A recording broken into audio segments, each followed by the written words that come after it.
결혼한 지 10년이 넘었습니다. 저는 프리랜서 카피라이터로 집에서 일하고 남편은 스타트업 대표로 매일 바쁘게 살아가요. 우리 부부는 그렇게 딱히 좋지도 나쁘지도 않은 관계였어요. 크게 싸우지도 않고 자주 웃지는 않지만 서로 할 몫은 하며 지냈죠. 7살 된 딸아이도 순하게 자라줘서 가끔은 이 정도면 나름 괜찮은 결혼 생활이지 생각했어요.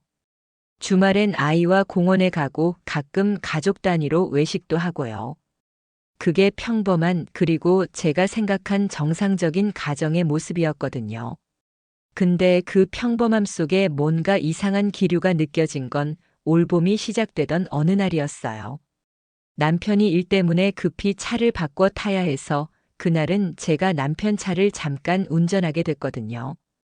아이를 학원에 데려다 주고 나서 차 안에서 음악을 틀려고 내비 화면을 봤는데 마지막 목적지로 등록된 장소가 낯익은 이름이었어요. 라비에트 프렌치 다이닝, 강남 쪽에 있는 고급 레스토랑이었죠. 근데 이상한 건 그날이 평일 저녁이었고 남편은 오늘 야근이야. 늦어. 라고 했던 날이라는 거예요. 순간 가슴이 철렁했습니다. 이게 뭐지? 사소한 거였어요. 정말 별거 아닌 기록 하나. 하지만 그 기록 하나가 제 머릿속에 너무 또렷하게 박혀버렸어요. 그날 밤 괜히 눈치를 살폈죠.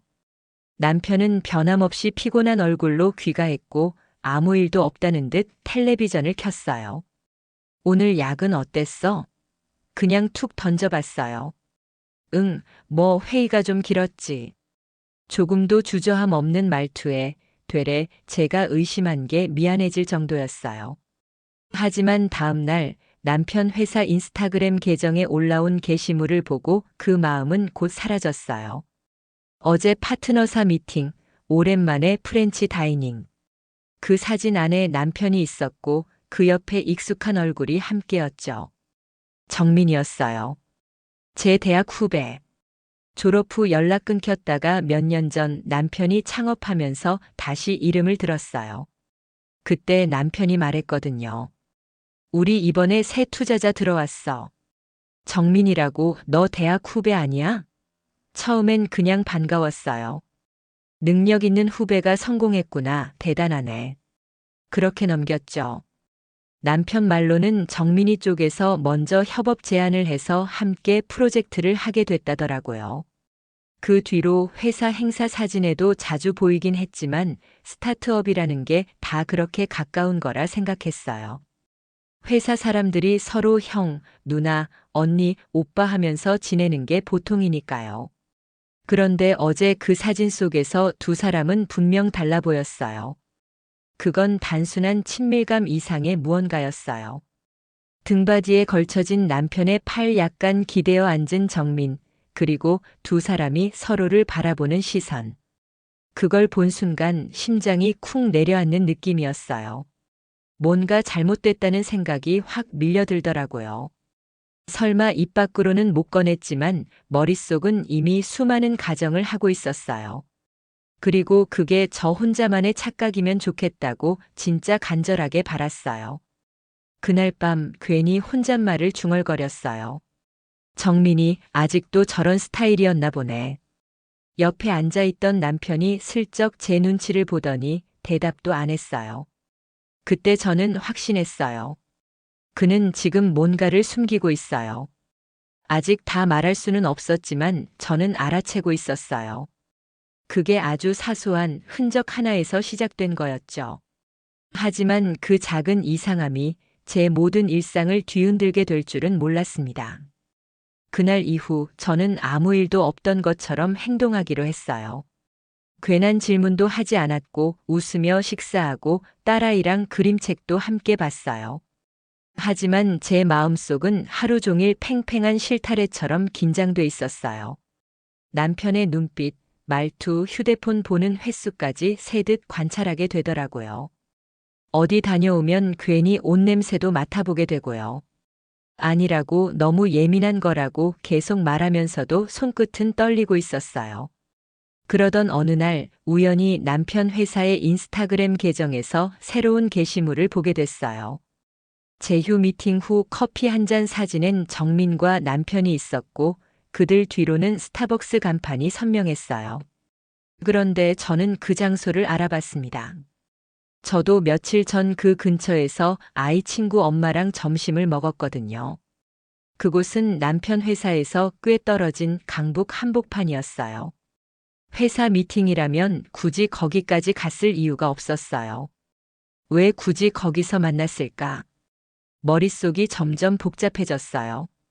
단순한 동료 사이에선 하지 않을 선택들이 반복되고 있었어요.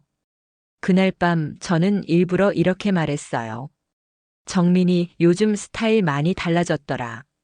분위기도 그렇고 예전이랑 느낌이 완전 다르던데? 남편은 잠시 고개를 갸웃하다가 그래.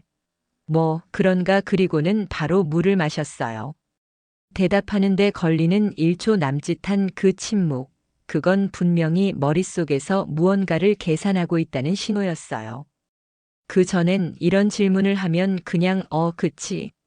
그의 요즘 방송도 나가고 그러더라. 하고 넘겼을 사람이었거든요.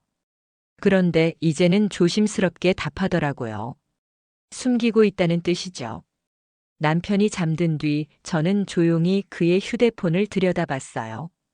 비밀번호는 바뀌지 않았더라고요.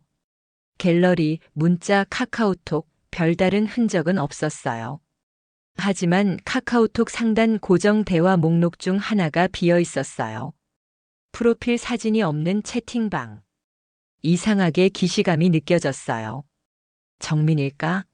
확신은 없었지만 느낌은 있었어요. 그건 그냥 감이 아니라 여자의 본능 같은 거였어요. 그 다음 날 아이를 어린이집에 데려다 주고 집에 들어왔을 때 제 마음은 이미 굳어져 있었어요. 이걸 그냥 넘기면 안 된다고. 이대로 묻고 가면 나중에 너무 후회할 거라고. 그래서 저는 정민이에 대해 알아보기 시작했어요. 그녀의 이름을 포털에 검색했고 그녀가 운영하는 벤처 회사 홈페이지에도 들어가 봤어요. 이력서처럼 적혀 있는 경력, 기사 인터뷰, 각종 출연 목록. 처음엔 화려해 보였어요. 정말 능력 있는 사람처럼 보였죠. 그런데 몇 가지 이상한 점이 눈에 띄었어요. 학력 부분에 우리 학교 이름이 있긴 했지만 졸업 연도나 학과명이 틀려 있었어요. 기사 인터뷰에선 마치 광고업계에서 수년간 일한 것처럼 이야기했지만 제가 아는 정민이는 졸업 직후 바로 다른 길로 갔던 애였거든요. 하나하나 캡처해서 정리하기 시작했어요. 이건 그냥 제 감정이 아니라 기록으로 남겨둘 일이라고 생각했거든요. 남편은 그 와중에도 여전히 태연했어요. 주말엔 우리 부모님 뵈러 갈까? 응, 그러자. 표정 하나 안 변하고 그렇게 말했죠. 그런데 그 말이 오히려 더 무섭게 느껴졌어요. 모든 걸 들킨 사람보다 아직 아무것도 들키지 않은 사람의 그 여유. 그게 저를 더 조용하게 만들었어요. 말하지 않았어요. 화내지도 않았고 울지도 않았고 따지지도 않았어요. 그냥 지켜봤습니다.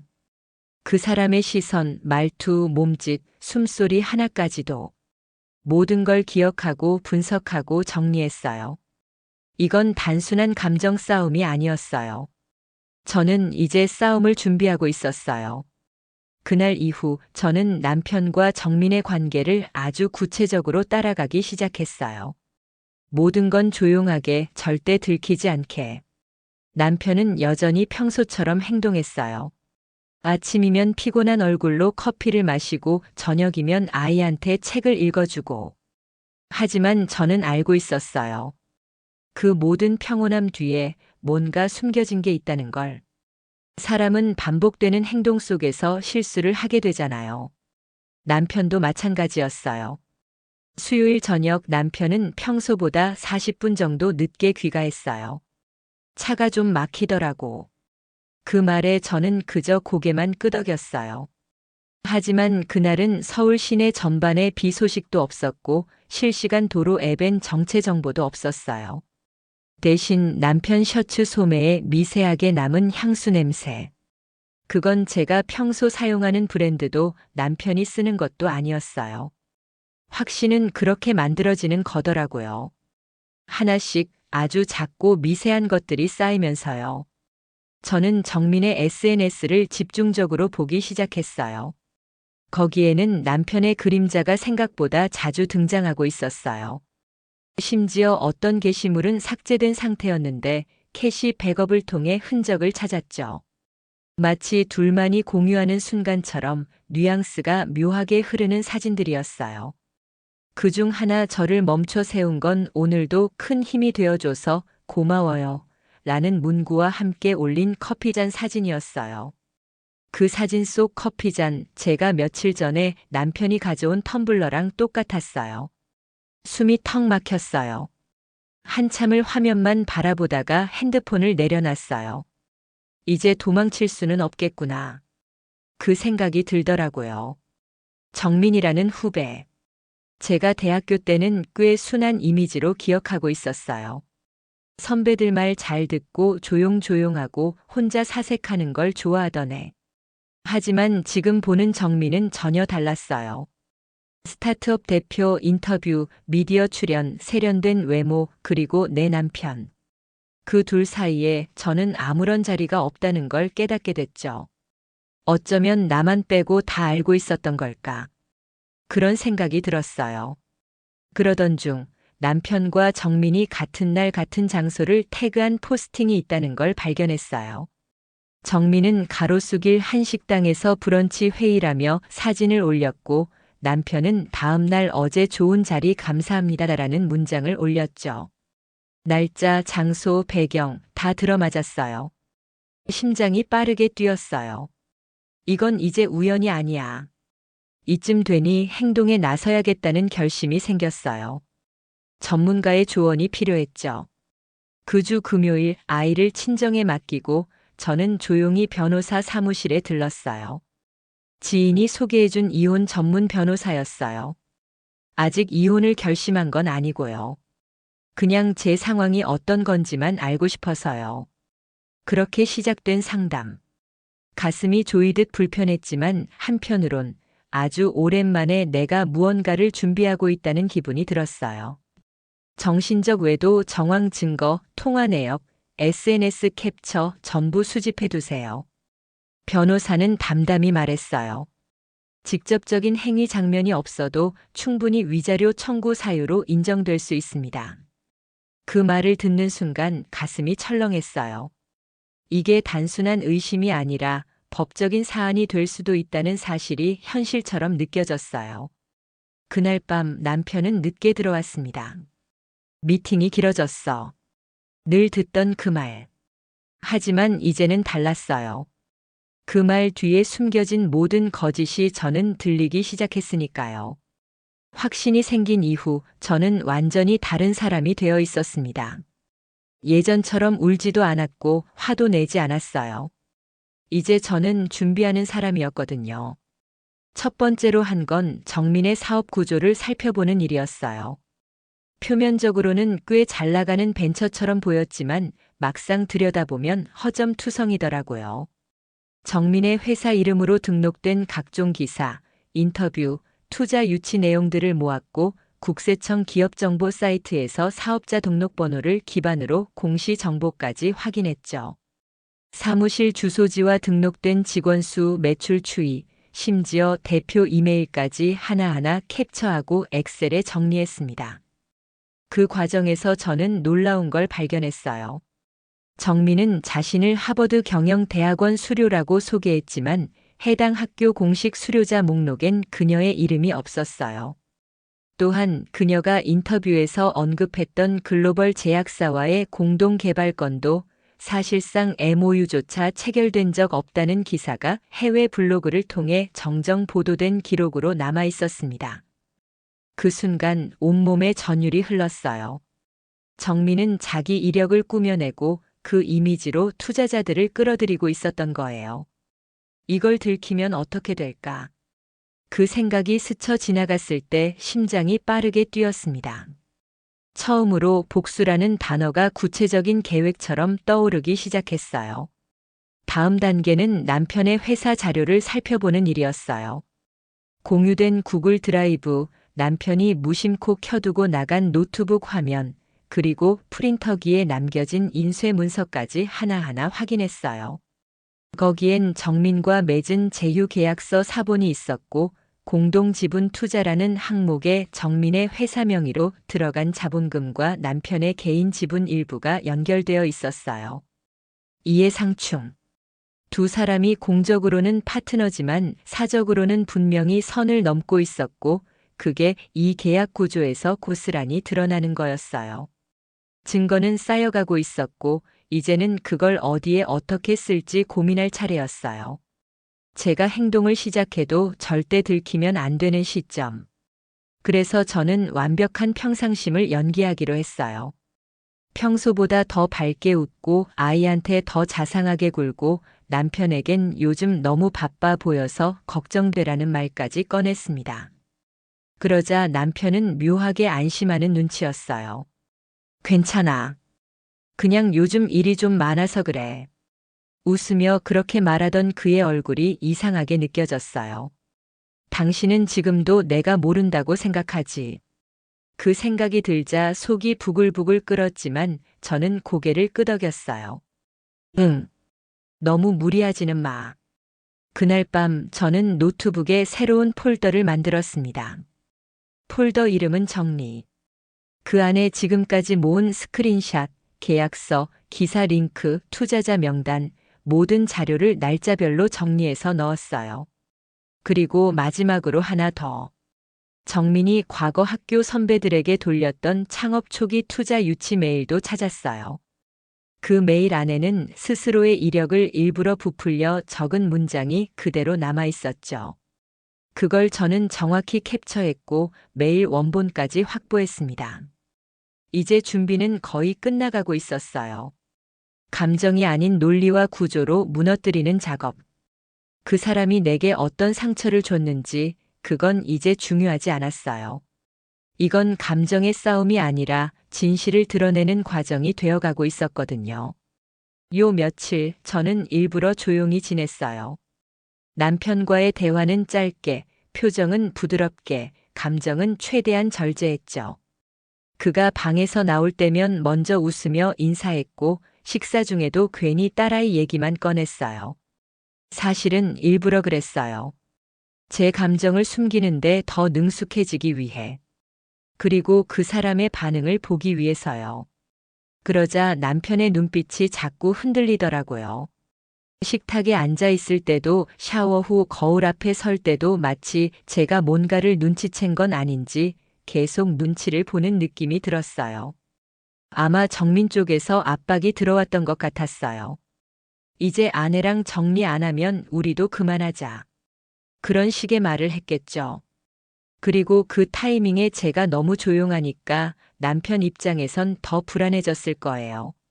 그래서 결국 먼저 던졌습니다. 그날 밤 딸이 잠든 뒤 거실에 앉아 맥주를 따던 남편이 조용히 말했어요. 혹시 이혼 생각해 본 적 있어? 심장이 철렁했어요. 정말 그 말이 현실이 될 줄 몰랐거든요. 하지만 저는 아무렇지 않은 듯 웃었어요. 당신이 먼저 말할 줄은 몰랐네. 남편은 잠시 말을 잇지 못했어요. 그 표정, 저는 아직도 기억해요. 생각보다 제가 너무 담담하다는 사실에 당황한 눈빛이었어요. 그게 무슨 뜻이야? 그냥 우리 지금 서로가 뭘 원하는지 다 알잖아. 사실 나도 요즘 좀 많이 생각했거든. 이게 맞나 싶기도 하고. 그는 말없이 맥주를 한 모금 마셨어요. 저는 눈을 피하지 않았어요. 그 순간 내가 이 관계의 주도권을 쥐었다는 걸 직감으로 느낄 수 있었어요. 그럼 어떻게 할 건데? 그가 물었고 저는 일부러 아주 현실적인 말투로 답했어요. 아이도 있으니까 천천히 정리하자. 혼자 결정하기엔 복잡한 문제잖아. 그는 의아하다는 듯 고개를 끄덕였어요. 아직까지도 제가 정말 아무것도 모른다고 믿고 있는 얼굴이었어요. 다음 날 저는 바로 변호사에게 연락했어요. 어젯밤 남편이 먼저 이혼 이야기를 꺼냈어요. 그쪽에서 먼저 조정 신청을 하면 바로 대응할 수 있게 준비해 주세요. 변호사는 침착하게 말했어요. 이미 준비하신 자료들만으로도 유리한 상황입니다. 걱정 마세요. 그날 이후 저는 남편에게 평소보다 더 잘해줬어요. 퇴근길엔 좋아하는 맥주를 사다 놨고 아이가 아빠 품에 안겨 잘 때는 사진까지 찍어줬어요. 그게 제 방식의 연기였어요. 나는 아무것도 모른다는 완벽한 시선. 그 시선 속에서 저는 제 복수의 시간을 차곡차곡 쌓고 있었죠. 며칠 뒤 마침 정민 회사에서 투자자들과 만남이 있는 행사에 남편이 초대됐어요. 같이 갈래? 그 말에 저는 이렇게 말했어요. 우리 딸도 같이 가면 안 될까? 요즘 아빠 얼굴도 못 봐서 속상해 하잖아. 남편은 당황한 얼굴이었지만 딱히 거절하진 못했어요. 그럼 뭐 데려가자. 행사날 저는 딸 손을 잡고 나타났고 그 자리엔 정민과 그녀의 투자사 대표들 그리고 남편이 있었죠. 밝게 웃으며 정민에게 다가가 말했어요. 남편이 요즘 너무 바빠서 딸이랑 놀 시간도 없어요. 오늘 이 기회라도 아니었으면 얼굴도 못 볼 뻔했네요. 정민의 얼굴이 굳어졌고 주변 사람들도 분위기를 감지한 듯 눈치를 보기 시작했어요. 그날 저녁 남편은 거의 말을 안 하더군요. 식사도 안 했고 아이랑 놀아주지도 않았어요. 조용히 샤워를 하고 방에 들어가더니 문을 닫고 한참을 나오지 않았어요. 이제 알겠지? 혼잣말로 그렇게 중얼거렸어요. 내가 알고 있다는 거 느껴졌겠지. 그리고 전 컴퓨터를 켰어요. 정민의 SNS, 정민의 언론 인터뷰, 정민이 썼던 회사 홍보 게시물까지 다시 한번 정리해서 파일로 저장해뒀어요. 그 파일의 이름은 다음 단계. 이제 진짜 시작이니까요. 그날 이후 저는 예전보다 더 부드럽게 웃고 더 자주 웃었습니다. 남편이 퇴근하면 오늘 많이 피곤했지? 하며 물 한 잔 건넸고 딸 앞에서는 항상 화난 얼굴이었죠. 하지만 그 모든 평온함 뒤에는 아주 조용한 전쟁이 시작되고 있었어요. 제가 선택한 전장은 SNS였습니다. 정민의 인스타그램은 정말 솔직했어요. 일상, 미팅, 와인잔, 식당, 명언, 가끔은 잘 차려입은 셀카까지. 대부분의 게시물은 별것 없는 듯 보였지만 자세히 들여다보면 누구와 함께 있는지가 은근하게 드러났어요. 그중 한 게시물. 와인잔 2개가 놓인 호텔 라운지 테이블. 비 오는 날 조용한 오후. 쉼표 같은 하루 문구 아래엔 시간과 장소가 표기되어 있었어요. 오후 3시 XX 호텔 로비. 그걸 본 순간 머리가 하얘졌어요. 그날 남편은 고객사 미팅 때문에 외근 간다고 했던 날이었거든요. 캡처했습니다. 스크롤을 내리면서 손끝이 살짝 떨릴 정도였어요. 증거로는 아직 부족했지만 심리전에는 이 정도면 충분했어요. 그 게시물에 저는 정확한 날짜와 장소를 암시하는 댓글을 달았습니다. 그날 오후 3시 XX 호텔 로비 조용했죠? 댓글을 단지 5분도 안 돼요. 그 게시물은 삭제됐어요. 그리고 정민 계정은 비공개로 전환됐죠.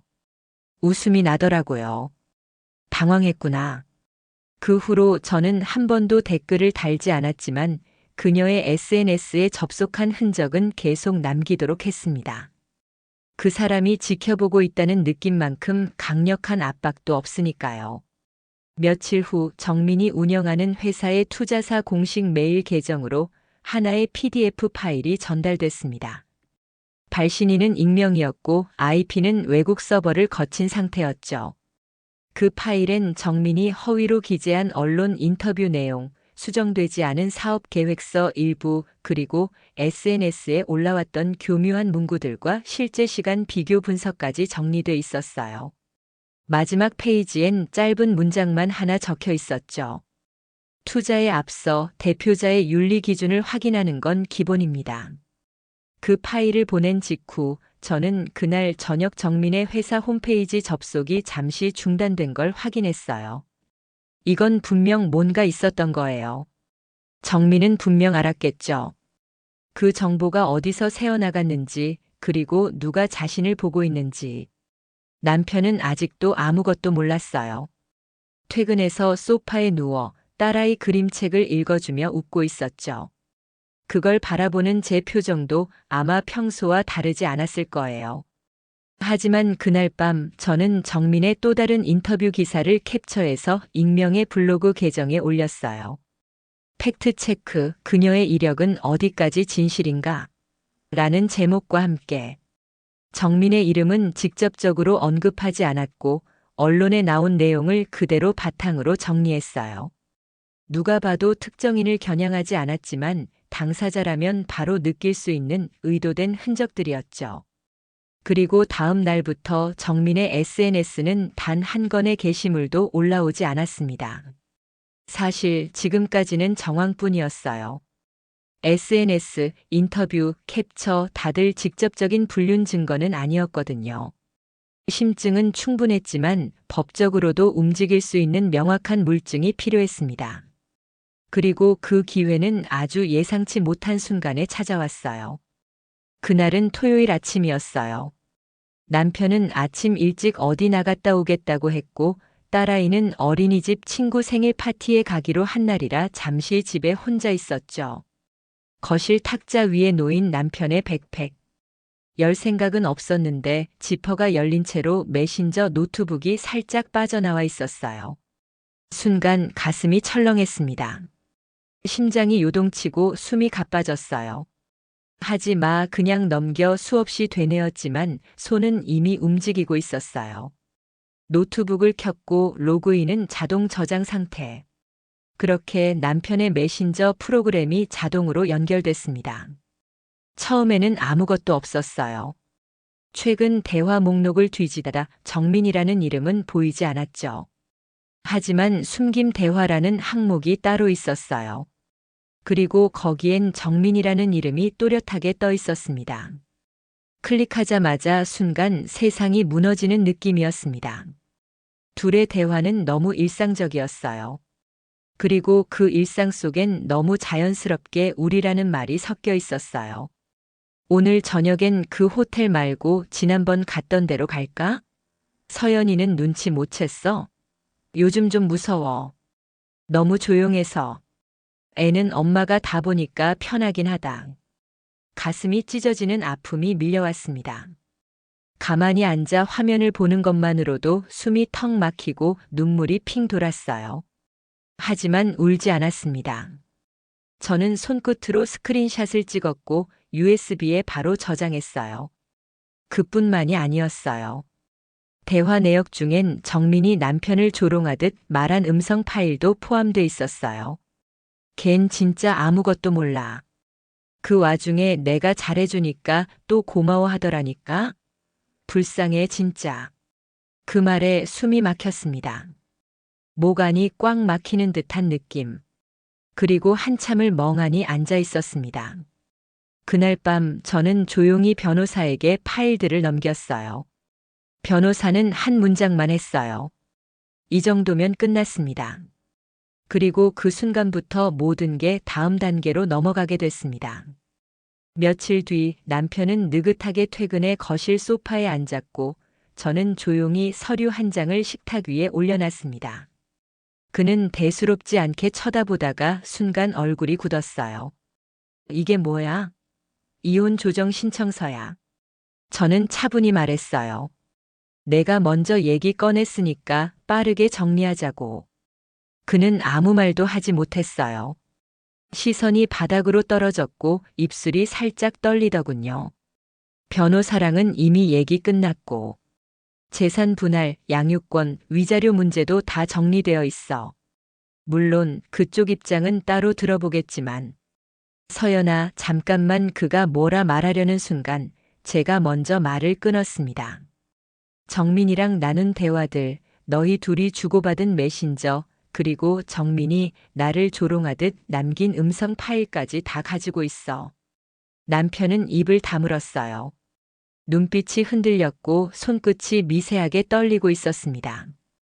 그동안 나를 무시했겠지. 아무것도 모른다고 생각했을 거야. 근데 말이야. 나는 내가 뭘 숨기고 있었는지 숨 쉬는 것처럼 다 들여다보고 있었어. 그날 밤 남편은 잠도 자지 못하고 작은 방에 앉아 꼼짝도 하지 않았습니다. 다음 날부터 공식적인 법적 절차가 시작됐습니다. 변호사는 바로 정민과 지우의 메신저 내역, 정민의 조롱 음성 파일, SNS 캡처 내용, 정민의 허위 인터뷰 정리본까지 모두 정리해 증거자료로 제출했습니다. 정민은 바로 대응해 오지 않았어요. 하지만 그녀의 변호인이 보낸 첫 공문에는 개인 간 오해로 인해 발생한 갈등이라는 문구가 있었습니다. 웃기더군요. 오해? 메신저로 내 딸을 방해물이라고 언급한 그 메시지까지 있는데 그게 오해야? 제 변호사는 정민 측의 상간자 소송 예고서도 함께 보냈습니다. 지금은 협의 단계지만 정식 소송 절차로 전환될 가능성도 열려 있습니다. 그리고 제가 준비한 또 하나의 작업이 있었습니다. 익명으로 제보한 자료 덕분에 남편이 회사 내에서 정민 측과 얽힌 이해상충 문제로 공정거래 위반 조사를 받기 시작했어요. 처음엔 남편도 대수롭지 않게 여긴 듯 했지만 며칠 지나지 않아 회사에 소문이 돌기 시작하자 급격히 말수가 줄어들더라고요. 회사에서 이상한 얘기 도는 것 같아. 남편이 중얼거렸고 저는 아무렇지 않게 말했어요. 그럴 수도 있지. 요즘 내부 제보가 워낙 많다더라. 그 말에 남편이 저를 바라봤습니다. 그 눈빛은 처음으로 의심이 섞인 눈빛이었어요. 그제야 깨달았을 겁니다. 지금 이 모든 일이 단순한 우연이 아니라는 걸. 하지만 이미 너무 늦었어요. 나는 이혼을 당하는 사람이 아니라 이 결혼을 정리하고 있는 사람이었으니까요. 이혼 소송은 조정 없이 곧바로 재판으로 넘어갔습니다. 서류가 접수되고 첫 기일이 잡히기까지 딱 3주가 걸렸어요. 그 3주 동안 남편은 눈에 띄게 초조해졌습니다. 말이 줄고 핸드폰을 들여다보는 시간이 늘어났고 심지어는 정민과도 연락을 끊은 듯 보였어요. 어느 날 밤늦게 혼잣말을 하더군요. 정민이는 왜 이렇게 잠수지? 나만 남은 건가 그 말을 듣는데 솔직히 마음 한켠이 시원하기도 했어요. 그리고 드디어 법정에 섰습니다.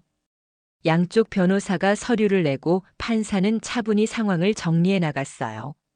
처음엔 무미건조한 절차 같았지만 그날의 하이라이트는 따로 있었습니다. 저희 측 변호사가 조용히 USB 하나를 제출했습니다. 이건 원고 측이 확보한 피고와 제3자의 대화 및 음성 녹취 파일입니다.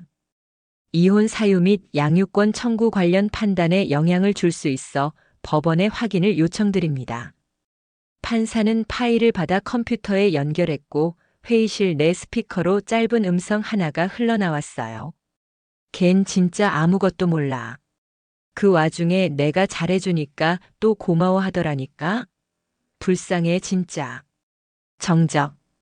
그 짧은 순간 법정 안의 공기가 완전히 얼어붙었습니다. 남편은 시선을 피했고 정민은 마치 자리를 뜨고 싶은 듯 의자에 가만히 몸을 파묻었어요. 판사는 서류를 천천히 넘겼고 저를 바라보며 이렇게 말했습니다. 자녀 양육권은 원고에게 100% 인정됩니다.